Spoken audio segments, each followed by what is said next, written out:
Here's a puppy report. Charlie's 13 weeks. He's housebroken. Never would go to the bathroom in the house. Never. He wants to go outside. Why?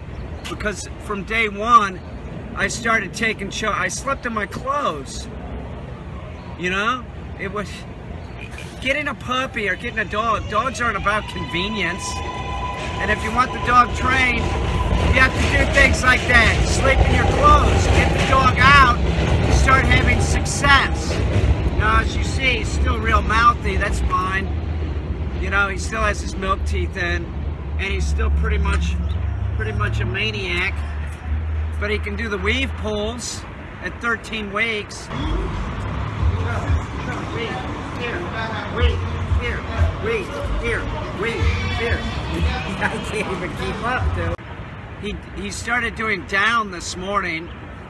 He's sitting real good. He's doing whoa on the steps, you know, for 10 seconds, whoa on the steps, something like that. It's all about just consistency, making the dog do it, you know, putting the dog in the position.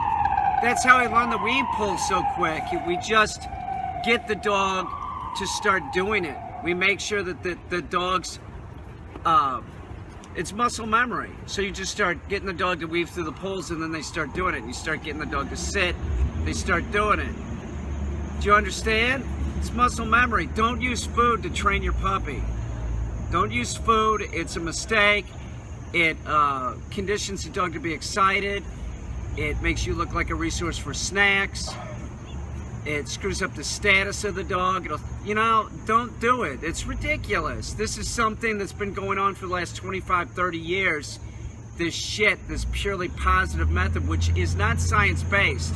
It's a bastardization of B.F. Skinner's work in operant conditioning.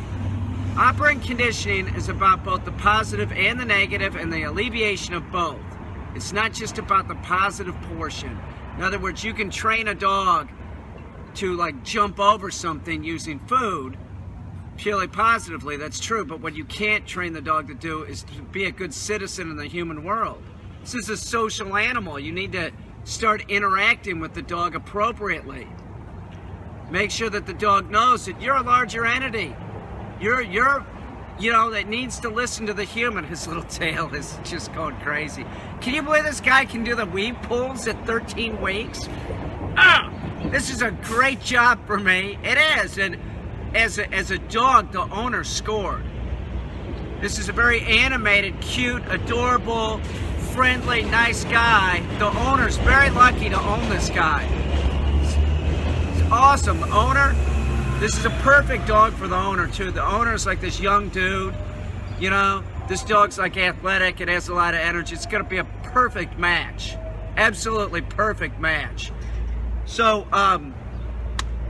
what else about Charlie? I don't know, he's doing great.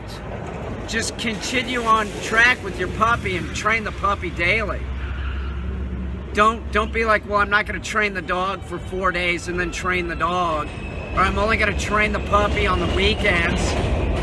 You'll end up with a mess on your hands. It's supposed to be hell. It's supposed to be hell the first year. It gets easier though. It gets a lot easier. At 8 months, this guy's not going to be hell. Do you understand what I'm saying? But I mean, it's more difficult the first year. Just stay on target. Keep telling your dog the correct thing, and you can't do that by giving the dog food. You can't.